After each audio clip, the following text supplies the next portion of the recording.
So we're back here at Mecum. Look at this Coronet Hemi, 426 Hemi car. So they got hunter green with a hunter green inside. It's got blue striped tires on it. Dodge Coronet. This thing looks like it's right out of the showroom. Absolutely stunning. Does have a couple extra gauges put in there, but honestly you need them. And on the 7th day, God created a Hemi, a nice B&M shifter in there. So they're expecting this to be $500,000 to $700,000. This is the Tom, father of the Hemi, Hoover street racing car. So this is Tom Hoover's car.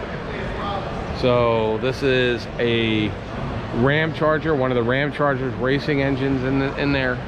So this car was built by Tom Hoover for street racing, and it is just stunning.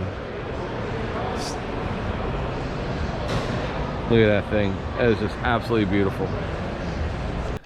Should they subscribe to this channel even if they don't like cars today for this one? Probably just for this one.